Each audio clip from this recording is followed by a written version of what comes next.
हाय दोस्तों, कैसे हैं? उम्मीद करता हूं अच्छे होंगे। मैं आनंद सर एक बार फिर से आपका मैथमेटिका के यूट्यूब चैनल पर स्वागत करता हूं। आज की हमारी चर्चा का विषय है मित्रों, सेकेंड ईयर से रिलेटेड टॉपिक विद्युत चालन। ये हमारा चैप्टर नंबर 3 है। इस पर एक वीडियो हमने अपलोड किया था, पर उसमें और सुधार के साथ हम ये वीडियो ले आए हैं और काफी लंबी दूरी तक ये हमारा वीडियो दूरी को तय करेगा चैप्टर के। आइए प्रारंभ करते हैं।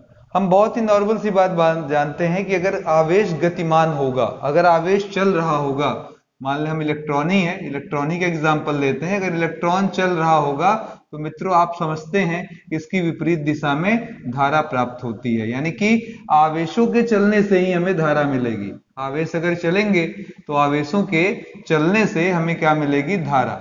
अब अगर ये बात समझा जाए कि हम कैसे मान सकते हैं, सर हमें कोई एग्जाम्पल बताइए, उत्पन्न होती है, तो हम समझेंगे कि सर जी इसका सबसे अच्छा एग्जाम्पल तड़िक चालक है, यानी कि बिजली का चमकना।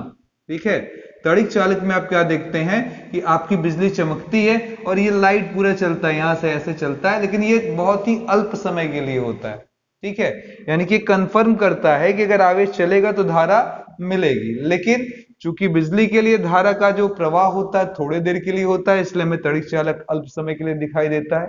अब अगर हम चाहते हैं कि हमें ये लगातार दिखाई दे तो क्या करना होगा? तो जवाब होगा आवेशों के प्रवाह को मेंटेन करना पड़ेगा। आप लगातार आवेश का प्रवाह एक दिशा में चलाते रहिए तो आपको धारा निरंतर मिलती रहेगी। अब वह युक्ति जिसके द्वारा हम यह चीज पा सकते हैं वो आगे चलकर बैटरी कहलाई। बैटरी से जोड़ देने से आवेश निरंतर एक दिशा में बह रहे थे। और आप जानते हैं इन आवेशों का प्रवाह किधर से किधर होता है, तो जवाब होगा सर उच्च विभव से किस तरफ? निम्न विभव की तरफ होता है। ठीक है, तो अब ये क्लियर हो चुका है कि जो भी होगा बहाव हमारा उच्च से निम्न की तरफ होगा। अच्छा, एक बात और दिमाग में आती है कि सर क्या माइनस ही बहते हैं, प्लस नहीं बहते? जवाब है सर जी सब बहते हैं। आइए देखते हैं जरा। अगर हमारे पास कोई सोल्यूशन हो, जैसे हम यहां पर एक सोल्यूशन ले लें, ठीक है, और इस सोल्यूशन में हम मान लें कि सोल्यूशन हमारा H2SO4 ही का है, तो आप समझ सकते हैं इसमें क्या आ जाएगा? H2 प्लस और SO4 डबल माइनस। अब इसमें अगर आप कोई इलेक्ट्रोड छड़े लटका दें तो आपका अगर ये एक इलेक्ट्रोड पॉजिटिव का काम करे और दूसरा निगेटिव का, तो हमारा S यानी कि माइनस SO4 सल्फेट आयन इधर जाएगा और हाइड्रोजन आयन जो है वो उधर जाना शुरू कर देगा, यानी कि बहाव दोनों का हो रहा है, प्लस का भी हो रहा है और माइनस का भी। तो अब हम अगर इस बात को समझे थोड़ा सा कि सामान्य ताप हम ले लें तो क्या होगा? अगर हम सामान्य ताप पर बिना किसी जुगाड़ के बात करें, यानी कि एक नॉर्मल चालक ले लें और उसके अंदर बहाव की बात करें, तो हम देखेंगे कि अगर हमारा Q प्लस यानी कि धनात्मक आयन इस तरफ जा रहे हैं तो ऑब्वियस है अगर हमारे पास Q माइनस होगा तो इसकी विपरीत दिशा में ये गति कर रहा होगा। ये कंफर्म बात है। अब अगर मैं पूछूं नेट आवेश क्या है, तो जवाब होगा सर नेट आवेश अगर आप पूछते हैं तो नेट आवेश हमारा हो जाएगा Q प्लस से Q माइनस घटा दीजिए, यही अंतर, यानी कि इसको डेल्टा Q लिख दें, यही अंतर आगे चलकर धारा उत्पन्न करेगा। लेकिन अगर हम सामान्य ताप पर देखें, यानी कि कोई जुगाड़ ना लगाएं, कोई हेल्प ना ले, नॉर्मली एक चालक की बात करें, तो सामान्य ताप पर ये डेल्टा Q क्या आता है? हमारा जीरो आता है। और आवेशों के प्रवाह की दर ही धारा होती है, तो आप जानते हैं डेल्टा Q भाई अगर आप इस समय डेल्टा T लगाते हैं तो प्राप्तांक जीरो, यानी कि I आपको जो है वो जीरो प्राप्त होगा अल्प समय के लिए उस रीजन से जहां से डेल्टा Q ये बह रहा था, यानी कि डेल्टा Q नेट जीरो आ रहा है अगर इन दोनों के मान बराबर हैं। लेकिन अगर हम यहां पर एक वैद्युत क्षेत्र उत्पन्न कर दें, क्या उत्पन्न कर दें? वैद्युत क्षेत्र, तो हम पाएंगे कि वैद्युत क्षेत्र में अगर यहां पर हमने प्लस लगाया, इधर क्या लगाया? माइनस, तो ये तेजी से इधर और ये इधर बहने लगेगी। अब हमको कोई ना कोई सपोर्ट मिल जाएगा किसी एक आवेश को और हम पाएंगे कि Q प्लस और Q माइनस का जो अंतर है अब वो जीरो आने से बच गया। अगर मैं मान लूं कि एक छोटे से क्षेत्र में, इस छोटे से क्षेत्र में जो बहाव हुआ वो डेल्टा Q है और कितने समय में? डेल्टा T समय में, तो धारा का मान जो हो जाएगा आपका, यानी कि करंट I का जो मान हो जाएगा वो हो जाएगा delta Q by delta T। हाँ, ये डेल्टा बहुत ही छोटा है तो आप लगा सकते हैं डेल्टा टेंस टू जीरो। ठीक है, तो ये बहुत ही सिंपल सी चीज हो गई मित्रों। अब यहां पर मामला ये आता है कि सर I तो हम समझ गए कि I कैसे आ रहा है। अब जरा समझ लें कि इस I के मात्रक क्या हैं और इन्हें किस तरीके से मेजर करते हैं। आइए देखते हैं जरा। हमारे पास क्या है, I बराबर delta Q by delta T. Bouquet Q by T भी कभी कभी लिख लेती हैं, चलेगा, बहुत ज्यादा कुछ वहां हमें बहस नहीं करनी इस मुद्दे पर। आप कह सकते हैं क्यू किस में नापा जाता है, जवाब होगा सर कूलाम में। समय किस में नापा जाता है, सेकंड में, यानी कि हमारा जवाब हुआ किसका, मात्रक हुआ कूलाम पर सेकंड, कूलाम पर सेकंड हम इसको मेजर करते हैं। इसी कूलाम पर सेकंड को हम लोग एम्पियर के नाम से जानते हैं, ठीक है, इसे हम एम्पियर या ए से दर्शा देते हैं, ठीक है। अब धारा का मात्रक एम्पियर है या कूलाम पर सेकंड है। अब आप किसी भी परिपथ में धारा नापना चाहें तो याद कर लीजिएगा, उसके लिए हम लोग जो यंत्र यूज करते हैं वो एमीटर है, और वो श्रेणी क्रम में जुड़ता है। वो किस क्रम में, श्रेणी क्रम में जुड़ता है। पर अभी आगे की बातें करने से पहले कुछ और चीजें कर लें, एमीटर, श्रेणी क्रम, ये सब बातें तो आगे चलकर आती ही रहेंगी। अब देखिएगा, मैंने बोला कहीं कहीं क्यू प्लस चलता है, कहीं कहीं क्यू माइनस भी चलता है, दोनों ही चलते हैं। तो अब अगर हमसे कोई पूछे कि सर हमारे पास कोई धातु है, तो ये बताइए धातुओं में आवेश वाहक कौन है, ठीक है, धातुओं में आवेश वाहक कौन है जो आवेश का वाहन करता है, ठीक है।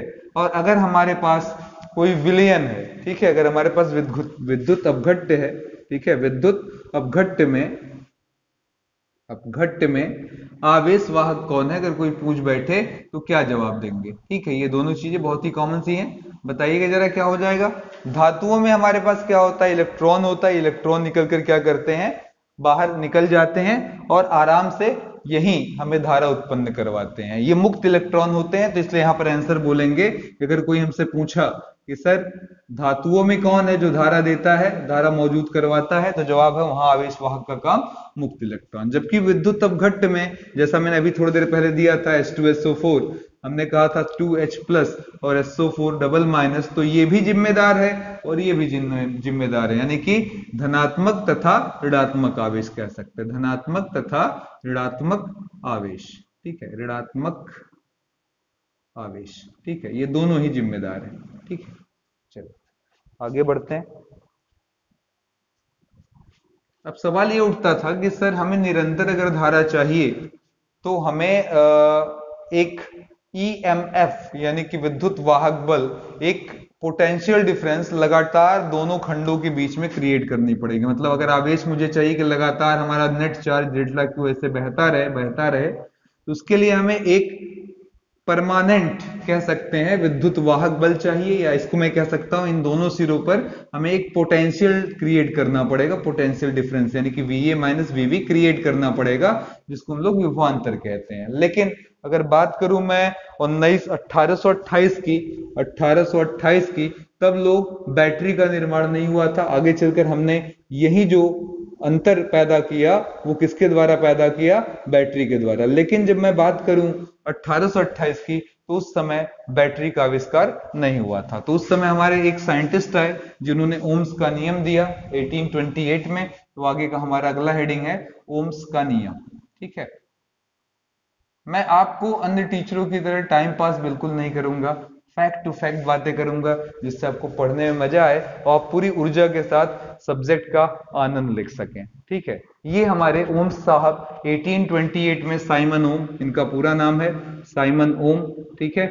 इन्होंने 1828 में ये नियम दिया था, 1828 में ये नियम दिया था। उनके अनुसार अगर हम भौतिक परिवर्तन ना करें, भौतिक परिवर्तन कहीं पर ना हो, जब कोई बोलता है भौतिक परिवर्तन तो आप जानते हैं इसका मतलब दाब से है, इसका मतलब ताप से है, और ऐसे ही अन्य कारणों से है, ठीक है, अन्य कारण ऐसे हो सकते हैं। भौतिक परिवर्तन ना हो तो हम क्या पाएंगे, तो V is proportional to I, यानी कि जो हमारा विभव है वो धारा के अनुक्रमानुपाती होगा, यानी कि I बढ़ेगा तो V का भी मान बढ़ेगा। फिर से देख लें, अगर V बढ़ेगा I बढ़ेगा, अगर I बढ़ेगा तो V बढ़ेगा। अब इसी को जब हटाने गए तो उन्होंने यहां पर कहा सर जी प्रोपोर्शनलिटी हटेगा, तो यहाँ RI एक कांस्टेंट आएगा जिसका नाम R रख दिया गया, ठीक है। और इस R को हम लोग बोलते हैं क्या, R हमारा कहलाता है प्रतिरोध, ठीक है।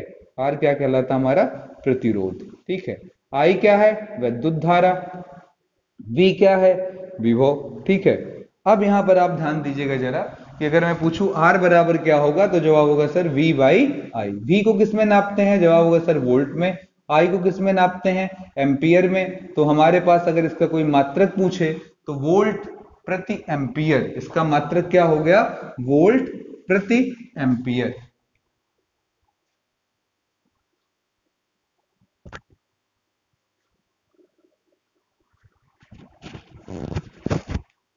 आर का मात्रक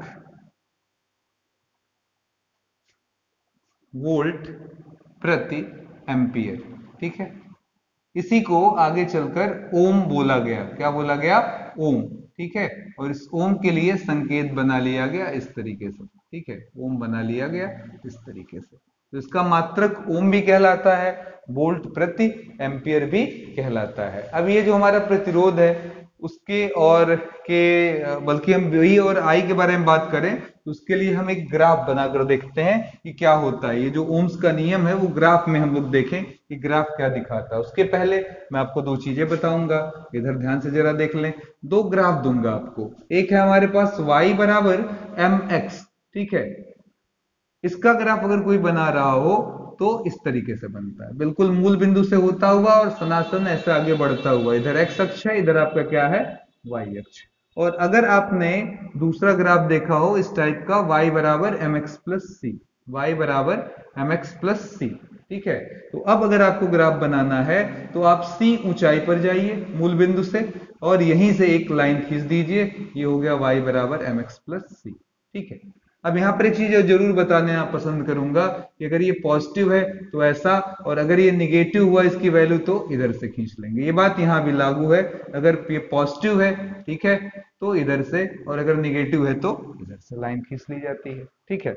ऐसा ग्राफ हमें मिलता है। अब जरा बताइए आपके पास क्या था? v बराबर आई आर या v बराबर आर आई, ऐसे लिख लेते हैं। ये मेरे लिए किस जैसा है? तो जवाब होगा सर ये y जैसा है। ये किस जैसा है? एक कांस्टेंट है जो कि m जैसा है। और ये मेरे लिए किस जैसा है? x जैसा है, ठीक है। तो अगर मैं यहाँ ग्राफ बनाने का प्रयास करूं तो y का काम कौन कर रहा है? v कर रहा है, ठीक है। तो y अक्ष पर हमने प्लॉटिंग कर ली है v की और x अक्ष पर प्लॉटिंग कर ली है i की। अब अगर मैं बोलूं कि ये किस जैसा है तो y बराबर mx जैसा है, y बराबर mx जैसा। अब अगर आप यहां से खींचेंगे तो ऐसे ग्राफ मिलेगा।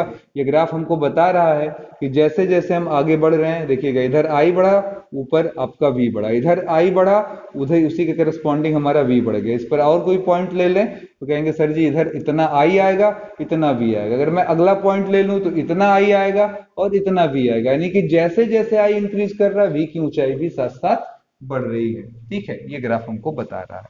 अब सवाल ये उठता है कि सर ये जो R है, प्रतिरोध है, वो किन चीजों पर डिपेंड करता है? तो उसको थोड़ा और क्लियरिफाई करिए। आइए देखते हैं जरा।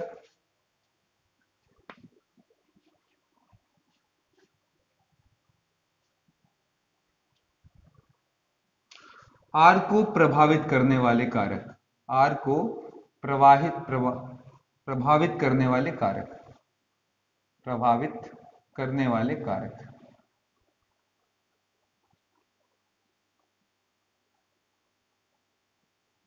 ठीक है। अब मैं बारी बारी से एक एक चीज उठाऊंगा। देखिएगा पहला केस है मेरा लंबाई पर, ठीक है, चालक की लंबाई पर। फर्स्ट, चालक की लंबाई पर। इसको मैथमेटिकली प्रूफ भी कर कर दिखाऊंगा। मैं मान लूं मेरे पास एक चालक है जिसकी लंबाई l है। क्रॉस सेक्शनल एरिया यानी कि अनुप्रस्थ काट का क्षेत्रफल a है, ठीक है। और इस स्थिति में इसका प्रतिरोध जो आ रहा है हमारे पास वो क्या है? R। अब हम इस चालक की अगर लंबाई बढ़ा दें, ठीक है, और यहां पर ये भी कह दें कि इसमें धारा I बह रही है जबकि हमने विभव कितना लगाया V, तो आप कह सकते हैं सर जी अभी आपके पास है इधर सीधा A, इधर कह लीजिए, इधर B कह लीजिए। तो यही VA माइनस VB आपका जो होगा वो कितने के बराबर होगा? V के। तो V बराबर क्या लिखा जा सकता है? जवाब होगा sir ji IR। It implies R बराबर हो जाएगा V बाई A, I। ये हमारे क्वेश्चन नंबर 1। अब हमने कहा सर इस चालक की लंबाई को मैं बढ़ाकर देखना चाहता हूं, अगर मैं इंक्रीज कर दूं तो क्या होगा। आइए देखते हैं, अगर हम इंक्रीज कर दें तो क्या होगा। ये रहा हमारा, और इसको मैंने डबल कर दिया। देखिए अब आपको दिख रहा होगा साफ साफ, वहीं से ज्वाइंट कर दिया एक और लाकर।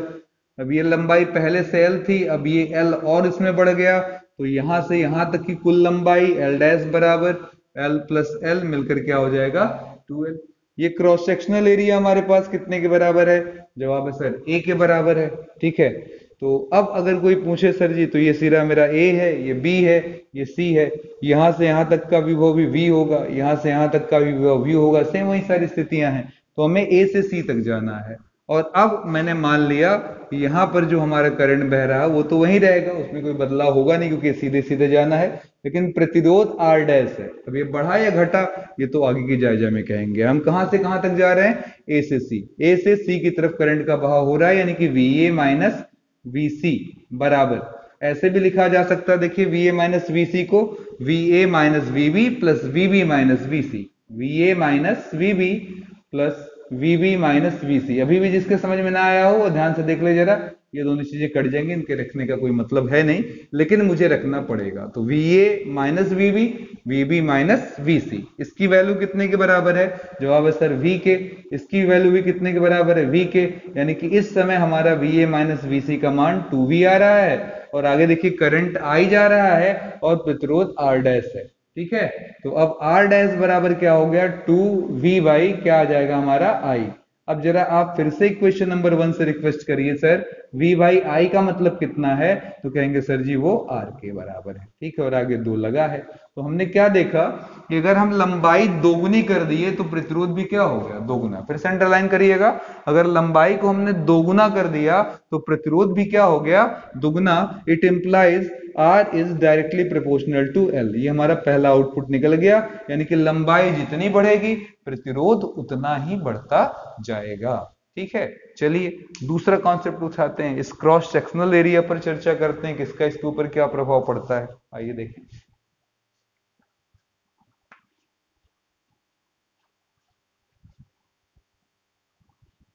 दूसरी स्थिति हमारी सेकंड, चालक के अनुप्रस्थ काट के क्षेत्रफल पर, अनुप्रस्थ काट के क्षेत्रफल पर।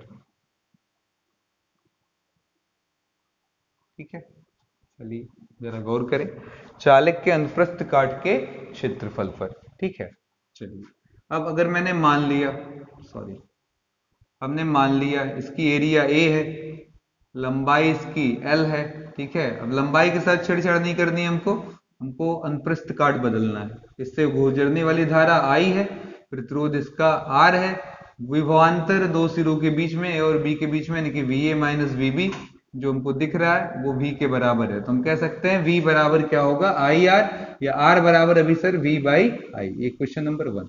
अब हम इस क्रॉस सेक्शनल एरिया को बढ़ाकर देखना चाहते हैं कि अगर हम इसको बढ़ा दें, ठीक है, या चलो आधा ही कर लेते हैं, ठीक है, तो क्या होता है। चलिए अब देखिएगा, इस क्रॉस सेक्शनल एरिया को मैंने क्या किया, समझाने के लिए ध्यान से देखिएगा, मैंने क्या किया, लंबाई के साथ कोई छेड़ नहीं हुआ और मैंने इसको ऐसे काट दिया।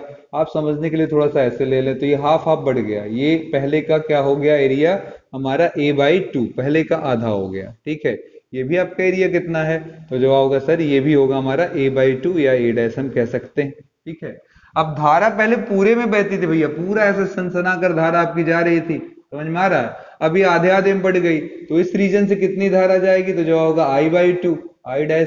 और इस वाले रीजन से भी कितनी जाएगी? I/2 बराबर I'। ठीक है, पर अगर मैं A और B बिंदुओं की बात करूं तो उसमें कोई परिवर्तन नहीं, सिरे तो वहीं के वहीं हैं। इसका मतलब हुआ VA माइनस VB का मान अभी भी B है, ये चलेगा।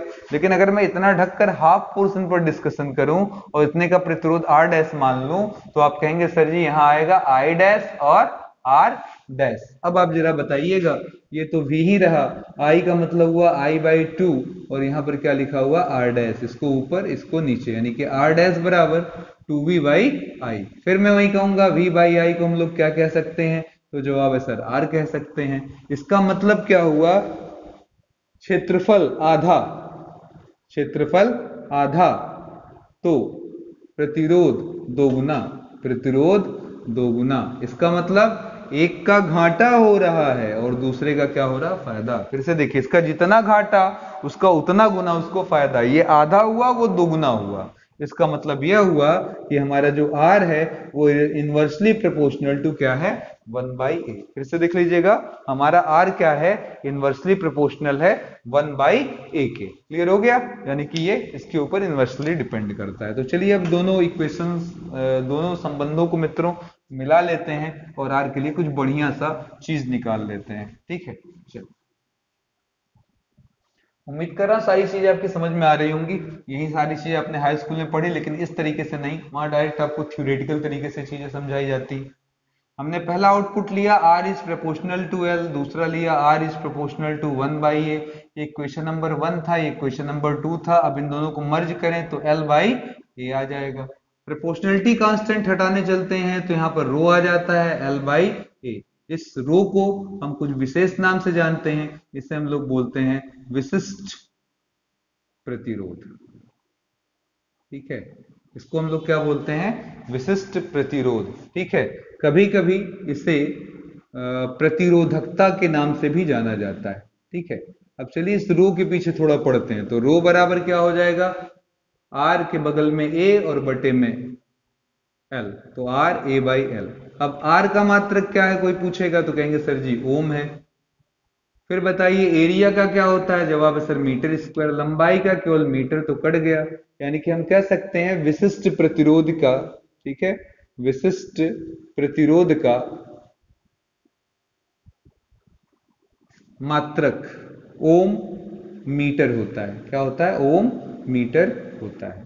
ठीक है, अब देखिएगा यहीं से हम एक और हेडिंग रिलेट करेंगे, लेकिन पहले ये समझ लीजिए, अगर R हमारा प्रतिरोध है, ठीक है, R हमारा क्या है, प्रतिरोध है, तो अगर कोई पूछे तो सर 1/r क्या होगा, तो जवाब होगा सर ये प्रतिरोध है। ठीक है, और हमने उल्टा कर दिया तो 1/r का मतलब हो जाता है चालकता। इसे क्या कहते हैं, चालकता। इसे किसे दर्शाएंगे, G से। अब देखिएगा इसका मात्रक ओम होता है, आप जानते हैं, या ऐसे लिख लीजिए ओम होता है तो ओम को ऊपर ले जाएंगे तो चालकता का मात्रक क्या होगा, तो जवाब होगा सर चालकता का मात्रक हमारा होता है ओम इनवर्स। ओम के पावर कितना, -1 होता है।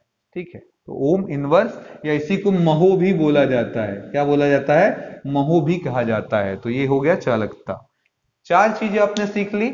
आर प्रतिरोध, आर का उल्टा, अगर आप प्रतिरोध नहीं कर रहे हैं तो हमारा साथ दे रहे होंगे, यानी कि आप हमारे चलने में मदद कर रहे हैं, चालकता। अगर आप क्या कहते हैं, प्रतिरोध, यहां पर देखिएगा रो क्या हमारा विशिष्ट प्रतिरोध है, जिसे हम लोग ओम मीटर के नाम से जानते हैं। अभी हम इसका भी विपरीत लेने जा रहे हैं, तो सोचिएगा अगर विशिष्ट प्रतिरोध है तो प्रतिरोध का उल्टा क्या होता है, अभी आप समझ चुके हैं, चालकता। तो अब हम जानने वाले हैं विशिष्ट चालकता। ध्यान से देखिएगा, यहीं पर कोई पूछे कि सर जी विशिष्ट चालकता क्या होती है, तो सिग्मा बराबर 1/रो। इसे विशिष्ट के आगे बदलाव करते हुए बोल देंगे सर ये विशिष्ट चालकता है। और आप मात्रक भी बता सकते हैं बड़े आराम से, इसका मात्रक क्या होगा, तो जरा ध्यान से देखिए, इसी का उल्टा होगा। ये मात्रक इसका क्या है मित्रों, विशिष्ट प्रतिरोध का ओम मीटर। ओम मीटर का उल्टा कर देंगे तो मेरे भाई ओम पर -1 और मीटर पर -1 आ जाएगा। ओम इनवर्स और मीटर इनवर्स हमें प्राप्त हो जाएगा। तो उम्मीद कर रहा हूं काफी अच्छे से आपको समझ में आ गया हो। अब इस रिजल्ट का हम थोड़ा सा उपयोग करेंगे धारा घनत्व जानने के लिए और भी कुछ रिलेशंस निकालने के लिए। ठीक है, ये भी देखेंगे कि ओम का नियम का उत्पत्ति कैसे हुआ। आज की क्लास में यहां तक हम देखेंगे। ठीक है, फिर अगले क्लास में हम लोग श्रांति काल, ठीक है, यादृच्छिक गति, इन सारी चीजों पर चर्चाएं करेंगे। ठीक है, चलिए देखते हैं आगे क्या होता है। ठीक है, आपने पढ़ा हुआ है V बराबर क्या है, IR, और अभी अभी आपने R के लिए रिलेशन निकाल लिया, R बराबर रो L/A। ठीक है, तो चलिए V बराबर I रो L/A।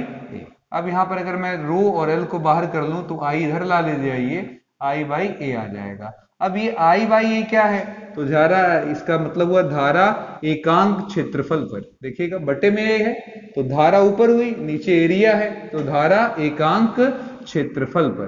ठीक है, क्षेत्रफल पर, और इसी को हम लोग J से दर्शाते हैं। तो इसका प्यारा सा नाम है, इसे हम लोग क्या बोलते हैं, धारा घनत्व। तो आप लिख सकते हैं V बराबर रो L/J। ठीक है, अब अगर इस धारा घनत्व का कोई मात्रक पूछे कि सर ये मात्रक इसका क्या होगा, तो जवाब हो जाएगा हमारा सर इसका मात्रक होगा I फॉर, देखिए ऊपर क्या होता है एम्पियर और ए एरिया मीटर स्क्वायर, यानी कि एम्पियर प्रति मीटर स्क्वायर इसका मात्रक हुआ।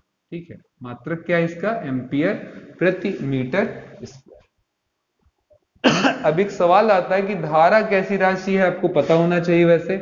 आई कैसी राशि है? अदिश है। लेकिन इंपॉर्टेंट बात यह है कि अगर कोई हमसे पूछ बैठा सर जी जे क्या है, तो यहां पर ध्यान दीजिएगा, जो जे है वो हमारा सदिश राशि है। जहां धारा अदिश है वहीं हमारा जो जे है वो सदिश है। अब इसको समझने के लिए मैं थोड़ा सा एक एग्जांपल लूंगा यहां पर। अब क्षेत्रफल के बारे में भी थोड़ा सुन लीजिएगा।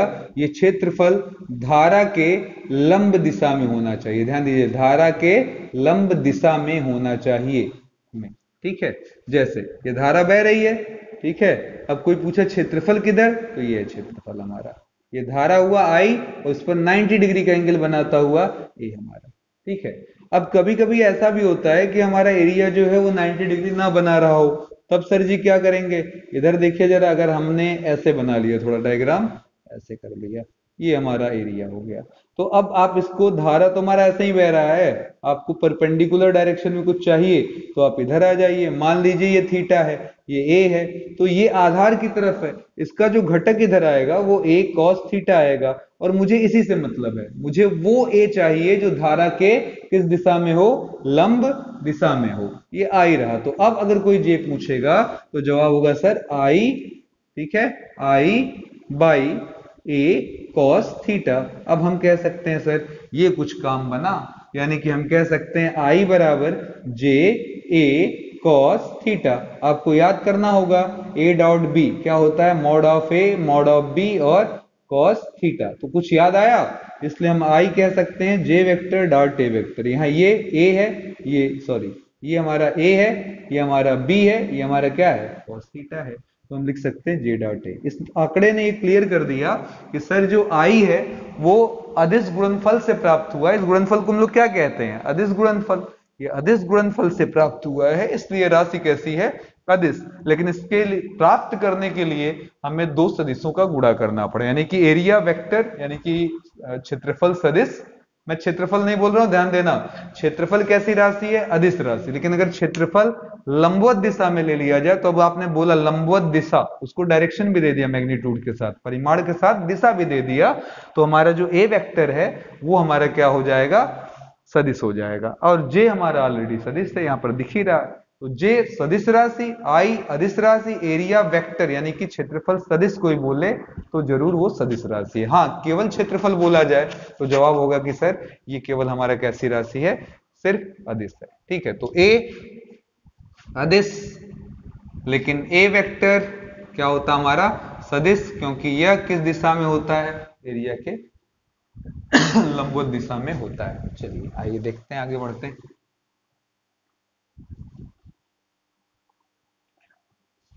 हम कहां थे? वापस चलते हैं। v बराबर हमने क्या निकाल लिया था? v बराबर हमारे पास संबंध आ गया था rho L J. I hope ठीक है, रो एल जे। ठीक है, अब हमें थोड़ा सा सोचना पड़ेगा कि हमने एक संबंध पढ़ा था पीछे, विभव प्रवणता, जहां फॉर्मूला था E बराबर V बाई एल। इसमें एल चालक की लंबाई है, तो V के जगह हम लोग लिख सकते हैं V बराबर क्या? EL, ये यूज कर सकते हैं। तो V के जगह हम EL रख दें तो हमारे पास EL आ जाएगा रो एल जे। अब ये दोनों क्या हुआ? कट गया। तो हम यहाँ पर कह सकते हैं सर J बराबर, कहेंगे सर जी 1 बाय रो E। अभी अभी मैंने बताया था ये किसका उल्टा है? ये हमारा विशिष्ट प्रतिरोध है, और ये विशिष्ट प्रतिरोध का उल्टा है। इसके लिए हम लोग क्या लिखते हैं? सिग्मा ई, और इस सिग्मा को क्या बोला जाता है? विशिष्ट चालकता। तो लीजिए, हमने विशिष्ट चालकता के लिए भी रिलेशन निकाल लिए कि कहां से विशिष्ट चालकता आती है। अब हम ओम नियम का सत्यापन कर लें। ओम नियम का सत्यापन, ठीक है। लेकिन ओम नियम का सत्यापन पढ़ने से पहले हमें ड्रिफ्ट वेलोसिटी पढ़नी पड़ेगी। तो हम ड्रिफ्ट वेलोसिटी को अभी विराम देते हैं और चलते हैं इस हिस्से पर न्यूमेरिकल लगाने। हमारे एनसीईआरटी में 2 न्यूमेरिकल या 3 न्यूमेरिकल ऐसे कुछ हैं जो बेस्ड हैं हमारे आर बराबर रो एल बाई ए पर। फिर से देख लीजिएगा, आर बराबर rho L by A. L क्या है? फिर से मैं दोहरा दूं, किसी भी चालक की क्या है? लंबाई है। और ए हमारा क्या है? तो जवाब है सर ये है क्रॉस सेक्शनल एरिया। ठीक है, यानी कि अनुप्रस्थ काट का क्षेत्रफल। तो आइए नंबरिंग डाल देते हैं, थोड़ा सा क्वेश्चन उठा लें। हमारे पास 2 क्वेश्चन हैं, आइए शुरू करते हैं। 2-3 क्वेश्चन है।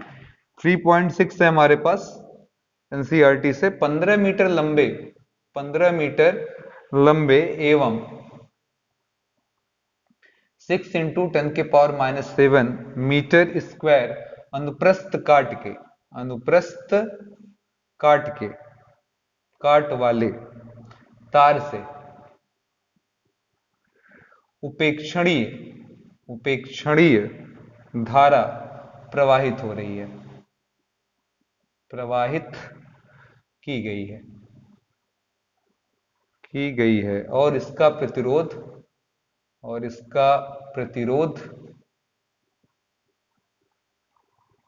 5 ओम मापा गया है।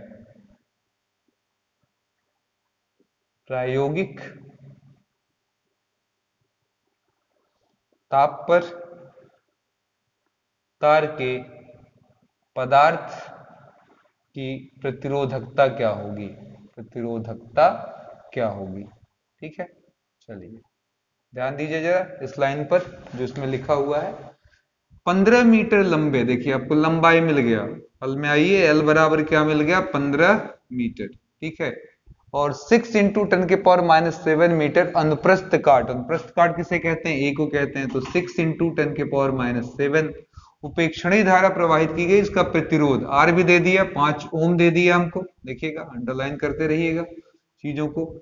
और प्रायोगिक ताप पर तार के पदार्थ की प्रतिरोधकता यानी कि रो का मान क्या होगा? तो आप जानते हैं सिंपल सवाल है, आर बराबर rho L by A. R की वैल्यू है हमारी 5, रो निकालना है, एल 15 है, या 6 × 10⁻⁷ है। तो 5 तिया 15 और 3 दूना 6, इधर आ गया। रो बराबर 2 × 10⁻⁷। उम्मीद करता हूं आपको मात्रक याद होगा, अभी अभी मैंने बताया था, ओम मीटर। क्या होता है इसका मात्रक? ओम मीटर, ठीक है। चलिए, उम्मीद करता हूं आसान लगा होगा, बहुत इजी क्वेश्चन है, सीधे टू द फॉर्मूला।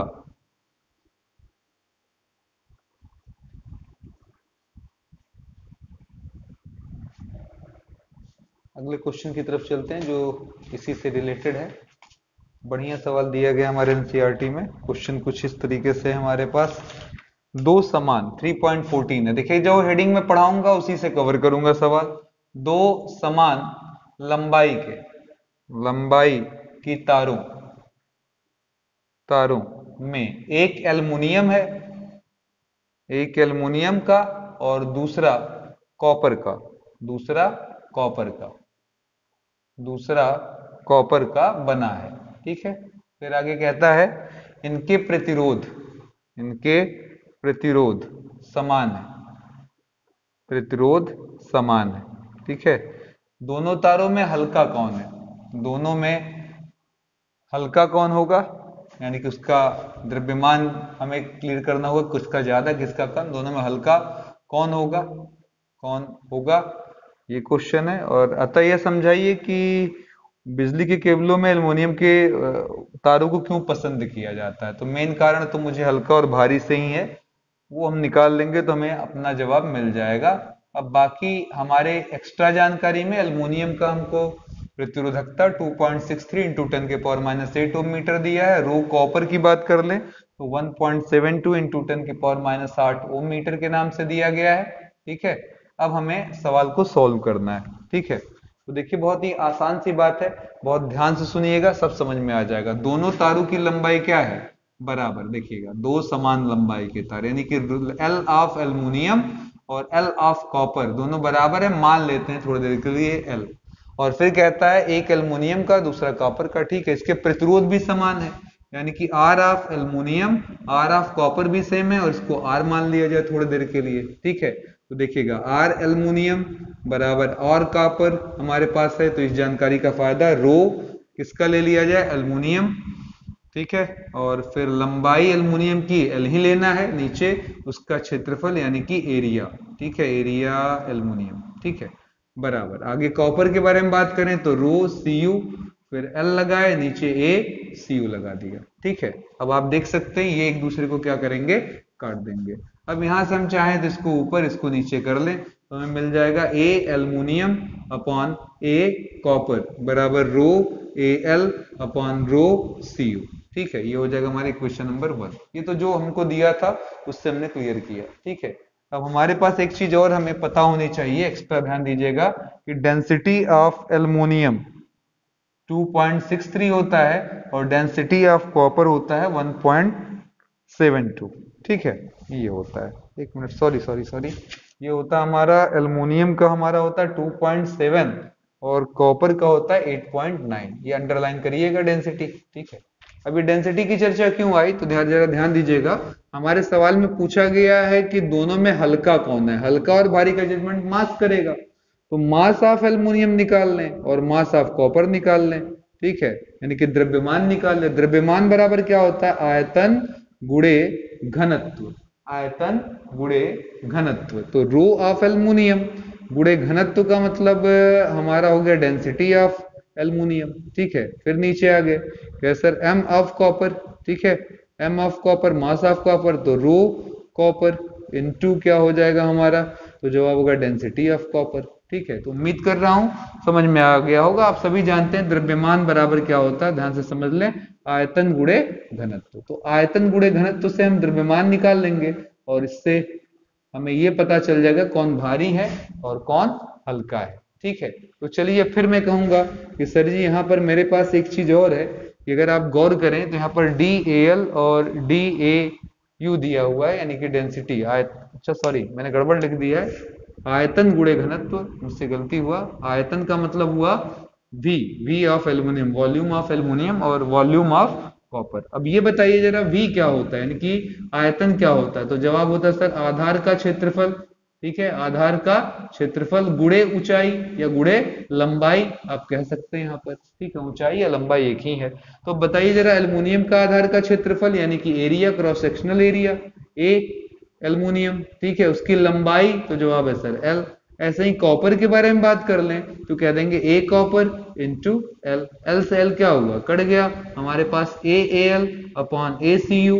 ठीक है, इंटू DAL अपॉन DCU है। ठीक है, अब अगर मैं पूछूं कि सर इसमें क्या कैलकुलेशन से आपको आउटपुट मिल जाएगा, तो जरा ध्यान दीजिए, आप देखेंगे DAL अपॉन DAU का मान रो AL अपॉन रो AU के बराबर है। यहाँ से आप देख सकते हैं बगल वाले से। ठीक है, तो रो AL अपॉन रो CU और DAL अपॉन DCU, तो ये रो AL अपॉन रो CU का मतलब हो गया आपका कितना, तो जवाब हुआ सर दोनों का मान दिया है 2.63 इंटू 10 के पावर -8। यहाँ हो जाएगा हमारा 1.72 इंटू 10 के पावर -8।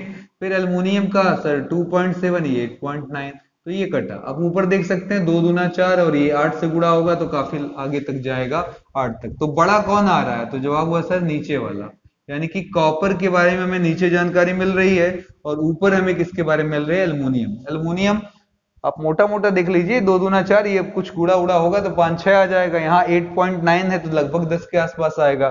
तो नीचे हमें दिख रहा है कि मास ऑफ कॉपर और मास ऑफ एल्युमिनियम में हम कह सकते हैं इट इंप्लाइज कि मास of copper is greater then mass of aluminium. Aluminium के द्रव्यमान से अधिक है, यानी कि कॉपर का तार एल्युमिनियम के तार से अधिक भारी होगा, इसीलिए उपयोग करने में ये हमें थोड़ा तकलीफ या दर्द देगा। इसीलिए हम यहाँ पर कह सकते हैं कि सर जी कॉपर का तार भारी होता है, इसलिए हम एल्युमिनियम को वरीयता देते हैं, एल्युमिनियम को उपयोग करते हैं, क्योंकि जब कोई केबल 2 खंभों के बीच में बांधा जाएगा तो उसका भार अगर ज्यादा होगा तो वो झूल या लटक जाएगा और हमारे लिए उसको उठाने या बैठाने में असुविधा भी होगी। ठीक है, तो उम्मीद करते हैं ये पार्ट जितना हम लोगों ने देखा ये आपको काफी पसंद आया हो।